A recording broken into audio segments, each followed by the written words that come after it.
layaknya double digit kan Bu sebenarnya. Ketimbang sekarang yang stagnan 5%, bahkan Ibu lebih ekstrim bilang bahwa ekonomi kita mengalami kemunduran yang luar biasa berarti kan. Berarti ada satu masalah, akar masalah ya Bu. Akar masalah yang memang seharusnya benar-benar diperbaiki sama pemerintah. Sampai lagi kita lihat kalau Pak Presiden Jokowi kan masa jabatannya mau kelar, kemudian ada pemerintahan baru ya kan nantinya. Apa sih Bu PR utamanya nih Bu biar kita nggak iya, biar kita ini nggak stagnan di 5% terus gitu Bu. Ya. Baik, saya rasa kalau itu PR besar Mas Fadil. Kalau kita bicara 2023, kemudian kita berharap 2024 kemudian akan tumbuh double digit, itu tentu saja kita tidak cukup waktu untuk persiapan. Tetapi kalau kita bisa tumbuh 6-7%, semestinya sangat bisa. Ya, apa sih yang bisa kita lakukan? Coba kita bayangkan, kita ini punya sumber daya alam yang sangat luas. Kita punya juga sumber daya manusia yang luar biasa. Sekarang kalau kita bicara bagaimana sih sumber daya manusia kita? Ternyata memang di atas 55% itu pendidikannya SMP ke bawah. Setelah kita merdeka 77 tahun. 55%. Baru tahu tuh Bu. SMP Bu berarti. SMP ke bawah. Nah, tapi pertanyaannya, apakah kemudian kita harus mengejar mereka itu harus lulus perguruan tinggi? Tentu tidak. Karena walaupun mereka pendidikannya itu rendah, mereka bisa berproduksi. Mereka bisa menghasilkan dan mereka punya keahlian. Misalnya nih di sektor-sektor informal ya. Nah, sektornya tidak hanya informal, tapi kita bisa formalkan. Ya, jadi misalnya kalau kita bicara tentang pertanian, kita sekarang memiliki industri yang tumbuhnya paling tinggi itu apa? Mamin, makanan minuman.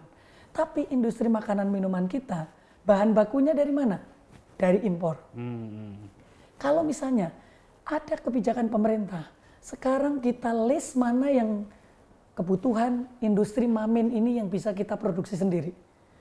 Itu yang akan diproduksi oleh dalam negeri. Maka itu akan misalnya nih, saya yang paling sering mencontohkan mungkin orang sudah sangat bosan Mas Fadil. Misalnya kita bicara tentang tepung tapioka. Impor kita itu lebih dari 7 triliun. Betul Bu. Impor tepung kelapa. Kita impornya juga sangat besar. Kemudian tepung yang berasal dari rumput laut. Kalau kita jumlahkan itu puluhan triliun.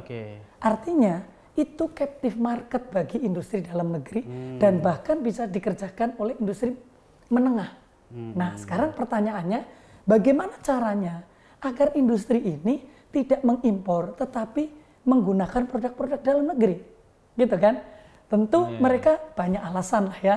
Kalau mereka impor dari induknya, tentu pembayarannya lebih mudah. Jadi mereka jangan dong, jangan larang saya untuk impor gitu. Karena mereka pembayarannya lebih murah dan berbagai macam. Dan kesalahan kita karena tidak membangun industri hulunya. Gitu kan. Nah, makanya yang sekarang dilakukan Pak Presiden hilirisasi. Nah, tapi hilirisasinya baru di tambang. Nah, kita semestinya harus komoditas yang lain, komoditas pertanian. Tadi kalau saya sampaikan, misalnya kita mulai saja dengan kelapa saja. Eksportir bungkil kelapa terbesar di dunia itu Indonesia. Kalau kita buatkan pabrik kecil-kecilan lah di setiap daerah yang itu produsen kelapa, kemudian kebijakan fiskalnya itu digunakan untuk mendorong industri menyerap tepung kelapa dari mereka. Masa industri nggak mau? Ya mau lah. Karena apa? Karena mereka akan dikasih insentif fiskal. Tak mudahkan pajaknya, tak mudahkan kamu untuk impor mesin-mesinnya misalnya. Nah, jadi dengan cara seperti itu saja kita akan apa? Mendorong ada kegiatan ekonomi yang sangat luas. Kemasyarakatan. Gitu loh. Itu baru salah satu contoh saja. Sehingga pendidikan masyarakat tadi yang hanya SMP ke bawah, selama ini mereka sudah membuat tepung tapioka bisa. Mereka hanya suruh tanamlah, saya beli, saya yang olah, saya yang cari market, selesai kan? Jadi yang kita perlukan adalah apa? Off-taker saja. Off-takernya siapa? Industri yang jelas mereka itu membutuhkan. Pasarnya jelas. Sudah jelas gitu. Nah, jadi sekarang apakah kemudian mau memainkan kebijakan fiskal seperti itu? Nah, saya tidak melihat kebijakan fiskal sekarang ini, kita ini digunakan untuk mendorong industri. Jadi seolah-olah yang dicari itu hanya lewat pajak, mana pajak yang paling mudah. Ya kan? Padahal kalau kita ini, pemerintah kan sekarang juga memberikan kemudahan fiskal, tapi tidak targeted. Ya, tiba-tiba pokoknya kita berikan kemudahan fiskal. Buat siapa? Nah, kemudahan fiskal itu adalah cost bagi pemerintah. Maka cost tadi, karena penerimaan jadi turun kan. Tapi kalau kemudian fokus, sekarang tahun ini kita berikan kepada industri ini. Siapapun yang masuk ke industri ini, kita berikan kemudahan. Kan clear. Kita ada keberpihakan kepada industri-industri yang menengah. Jumlahnya juga jutaan, Mas. Nah, jadi artinya sebenarnya akar masalahnya itu apa? Belum memberdayakan seluruh masyarakat. Ya, jadi kalau tenaga kerja yang jumlahnya sangat besar, mereka bisa berkontribusi secara ekonomi sesuai dengan keunggulan mereka, kemampuan mereka, kan luar biasa. Misalnya nih, tukang ukir di Jepara, mereka turun-menurun, nggak usah diajarin. Yang mereka perlukan apa? Sertifikasi. Kenapa mereka nggak sertifikasi? Mahal. Ayo kita kasih sertifikasi dengan tadi kebijakan fiskal tadi, kita berikan kemudahan mereka. Begitu mereka sertifikasi, yang butuh tuh di mana? Banyak banget. Tawarin aja ke Malaysia, tawarin aja ke Thailand, tawarin aja ke ASEAN. Luar biasa. Nah, jadi kita gunakan semua orang harus bekerja. Jadi saya ingat tulisan saya mungkin tahun 2000-an. Si miskin harus bekerja. Karena kita menganggap miskin itu harus BLT. Padahal mereka itu miskin tapi umurnya 25 tahun, 35 tahun, 45 tahun. Yang mereka pada masa produktif. Kalau mereka dibilang, kamu kalau BLT kan 300.000 nih. Ya kan?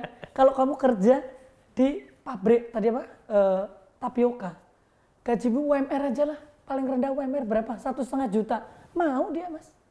Nah, jadi artinya padahal bekerja itu adalah kebanggaan, dignity. Sebenarnya gitu. Menarik nih Bu, kalau yang mau Ibu bilang sebenarnya insentif fiskalnya harus tepat sasaran. Tapi kan selama ini kalau kita lihat nih, insentifnya contohnya deh, gitu, ke kendaraan listrik ya kan. Itu kan jatuhnya langsung ke produsen, ke manufaktur, pabrik ya kan. Kemudian juga gitu. Apakah emang selama ini pemberian insentif pemerintah, mohon maaf dalam kata kutip kayak misal kalau BLT kan secara langsung mungkin lah masyarakat, yang porsinya besar nggak tepat sasaran, Bu? Ya, saya ketawa karena Mas Fadil bener banget. Maksudnya gini, jadi sekarang ini sebenarnya insentif-insentif itu diberikan kepada siapapun sejujurnya ya, yang bisa melakukan lobby. Dan kita dari sisi makro kalau kita lihat, apakah itu efektif? Efektif pada saat apa? Pada saat insentif itu diberikan. Tapi setelah itu tidak berkelanjutan. Kan ini berarti kan tidak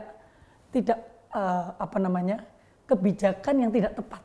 Nah, jadi sekarang semestinya kalau kita memberikan tadi kan ya mana yang cepat lah. Ya, kendaraan listrik karena global bicara tentang green, karena kemudian harus bicara tentang energi yang baru terbarukan, kemudian paling mudah kasih insentif untuk itu tadi. Gitu kan?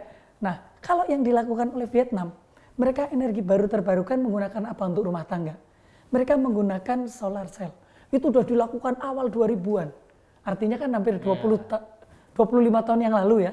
Nah, mereka dipasangkan oleh pemerintah, masyarakat itu nyicil untuk solar cell-nya. Nah, setelah itu, selanjutnya kan mereka nggak usah bayar. Gitu. Artinya, itu insentif fiskal yang diberikan dan kemudian berkelanjutan. Dan akan mengurangi cost secara nasional. Nah, kalau ini kan kita yang diberikan dulu kok. Kadang-kadang ekspor pun begitu. Dilarang ekspor. Kalau tidak ekspor, kasih insentif fiskal. Kalau ini nanti dikasihkan beban, short term saja. Karena sebenarnya kita tidak membolehkan ekspor, tapi kepentingan sesaat membolehkan dulu. Nah, inilah kebijakan-kebijakan yang tidak konsisten inilah yang kemudian memberatkan Indonesia karena apa? Pelaku usaha juga bingung. Ini beneran nggak ya, gitu kan? Nanti kita sudah invest ternyata nggak jadi lagi. Coba kita bicara tentang energi rumah tangga. Berapa kali kita ganti? Berarti boleh dibilang selama ini pemberian insentifnya itu nggak sia-sia gitu ya Bu? Nggak terlalu langsung menyentuh masyarakat, terutama masyarakat kecil kan gitu kan? Karena kebijakannya itu sifatnya short term. Ya, kalau kebijakan apa ini respon dari pandemi aja Bu? Enggak. Sebelum itu juga demikian kan. Kita tahu kan, misalnya low cost car. Ya kan? Green car, itu kan LCGC. sebelum pandemi. Iya, itu kan juga diberikan setelah itu kita tidak siap dengan jalannya. Begitu sudah banyak mobil yang murah, akhirnya sekarang nggak murah lagi. Mahal juga, makin Akhirnya mahal ya. kita, yang tujuannya itu untuk mengalihkan agar pindah ke lebih irit BBM-nya ya kan. Dan juga pindah ke kendaraan publik. Ya. Yang enggak, karena dikasih insentif untuk membeli transportasi yang murah. Gitu. Nah, jadi menurut saya ini walaupun ada RPJP, walaupun ada RPJM, tetapi tidak ada roadmap yang jelas. Yang betul-betul dikerjakan, direncanakan end to end. Kalau kita memang mau membangun industri apa dulu? Hulunya membangun, dia butuh dukungan apa? Setelah itu mundur dukungan apa? Jadi kebijakan itu memang harus ada referensinya, Mas. Ya, referensi kenapa saya memilih itu, kenapa tidak? Gitu. Biar kue pertumbuhan itu sebenarnya rata, bisa dirasakan semua banyak pihak, termasuk masyarakat paling bawah. Biarpun misalnya kita 5%, tapi masyarakat kecil merasakan kan nggak masalah ya Bu. Tapi kan selama ini kan emang kue pertumbuhan ini dalam tanda kutip paling banyak dinikmati emang kelompok-kelompok tertentu. Jadinya kalau kita lihat data BPS yang tadi, yang baru banget dirilis, pengangguran hampir 8 juta, ya kan, turunnya nggak terlalu signifikan. Itu pengangguran terbuka loh. Iya, pengangguran belum terbuka. Setengah menganggur. Iya, belum setengah menganggur. Kalau setengah menganggur, belum informal. 16 juta. Ya, iya itu. kan. Makanya masalahnya berarti akar permasalahan yang selama ini dihadapi sama kita ini belum terselesaikan dengan baik. Win-win solutionnya juga nggak terlalu begitu bagus. Policy yang diberikan juga nggak terlalu memberikan efek banget ke masyarakat gitu. Intinya bahwa pemberian fiskal ini, insentif fiskal ini nggak bisa dibilang langsung menyentuh masyarakat gitu ya Bu? Ya, jadi memang itu tadi ya. Jadi paradigmanya harus jelas. Yang mau dapat benefit itu siapa? Ini juga akan ada impact jangka panjang gitu. Contohnya misalnya Mas, pada saat pandemi, ini kan dananya gede banget. Salah satunya adalah kartu prakerja. Kartu prakerja tahun pertama itu sebenarnya BLT untuk anak-anak yang nganggur. Tapi menurut saya itu semestinya hanya boleh dilakukan 1 kali saja. Setelah itu mereka kalau di Indonesia itu kan banyak sekali tempat untuk magang. Nah, kalau anak-anak ini tidak magang secara online, ya, tetapi magang secara real tadi, ya on job training, itu pengusahanya senang karena nggak usah harus gaji. Anak-anaknya itu 1 tahun training, misalnya tadi yang paling mudah aja lah. Kita misalnya ke industri tepung tapioka. Anak-anak itu diminta untuk belajar di industri tepung tapioka. Selama 1 tahun digaji oleh pemerintah, lulus dia udah bisa bikin tepung tapioka. Setelah itu ada anggaran lain untuk memberikan modal bagi mereka-mereka yang diseleksi memang bisa untuk jadi pengusaha baru. Itulah yang harus dilakukan sehingga kebijakan itu tidak sekali dilakukan terus, nggak ada efektivitasnya. Kalau hanya dilihat efektivitasnya karena dulu diberikan secara cash, sekarang dengan cash transfer gitu ya, tidak tunai tetapi ditaruh dengan aplikasi, maka tidak akan diselewengkan. Iya positif lah, akan lebih cepat, iyalah positif. Tetapi impact ekonominya itu tidak dihitung. Ada opportunity lain gitu loh. Jadi itu salah satu contoh. Jadi kalau kita itu berpikir ya, kita kan udah bekerja. Bayangkan kalau kita tidak bekerja tadi kan, ada puluhan juta yang mereka kepengen bekerja tapi tidak ada tempat bekerja yang bisa memberikan pendapatan secara layak. Bukan mereka malas loh ya. Gitu. Nah, jadi kalau kita mendasarkan kepada itu tadi, maka kebijakan kita akan memiliki paradigma yang mungkin ada rohnya gitu. Iya. Kalau kita lihat dari paparannya Bu Henry, sebenarnya wejengan itu banyak banget, akar masalahnya banyak banget. Apapun juga sebenarnya Ibu Henry ini emang bidangnya di ekonomi. Borok-boroknya pemerintah pun tahu karena kan gitu kan sebenarnya kalau bilang. Jadinya kalau misalkan kita tarik secara garis lurus panjang, apa sih Bu sebenarnya yang harus kita lakuin di sisa waktu masa pemerintahan sekarang ini yang tinggal mungkin 1 tahun lagi ya, 1 tahun Bu, 1,5 tahun gitu Bu. Apa yang harus sebenarnya dilakuin, benar-benar dilakuin di sisa jabatannya Bu? Paling enggak biar ekonomi kita ini agak gerak dikit gitu, di atas 5%. Ya. Yang pertama dan sangat mendasar, apakah mau merubah paradigma ekonominya? Karena paradigma ekonomi yang nanti akan ada, kan sekarang ini keberpihakan menjadi slogan. Yeah. Tapi kebijakannya itu tidak mengarah kepada keberpihakan sebenarnya. Ya, jadi kalau kita melihat 1,5 tahun atau masih ada 1,5 tahun ini dan masih ada 1 APBN lagi loh, yang itu direncanakan oleh pemerintah yang sekarang. Kalau tadi yang saya sampaikan menyisir dari APBN yang ada, ya misalnya sekarang peningkatan gizi anak, ya tahun depan kan akan ada lagi. Dulu ada 7 triliun.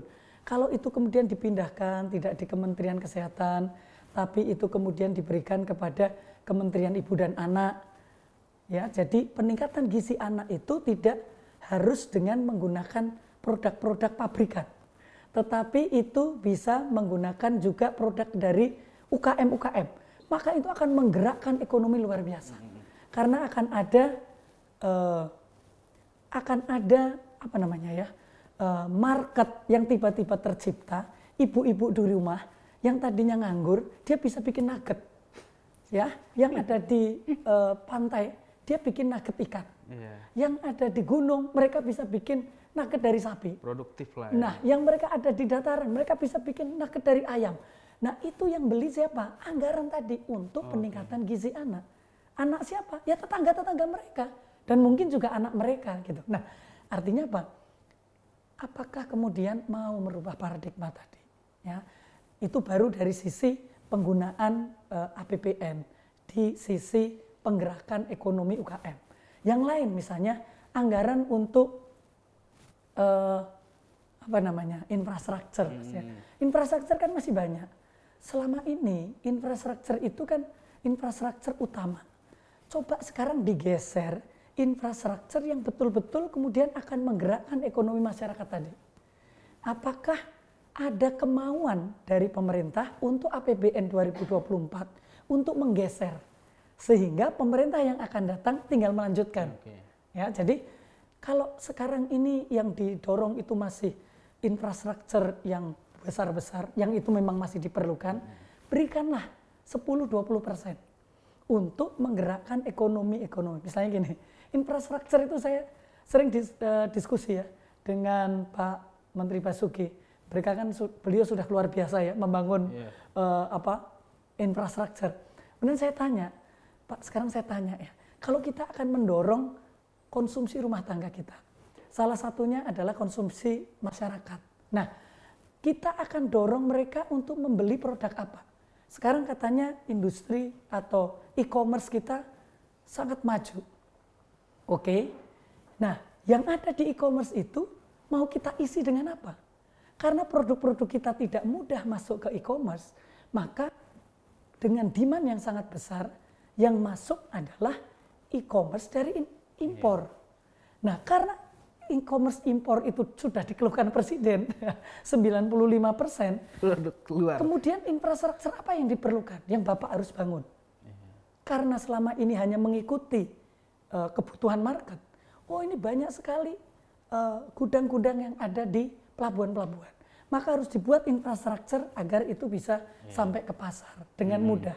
bukan infrastruktur dari pusat-pusat kegiatan ekonomi masyarakat untuk bisa ke e-commerce. Nah, tapi gimana mudah yang impor langsung masuk ke masyarakat. Nah, ini kan pilihan-pilihan, Mas. Jadi saya rasa 1,5 tahun masih banyak yang bisa dilakukan. Siap, Bu. Terima kasih.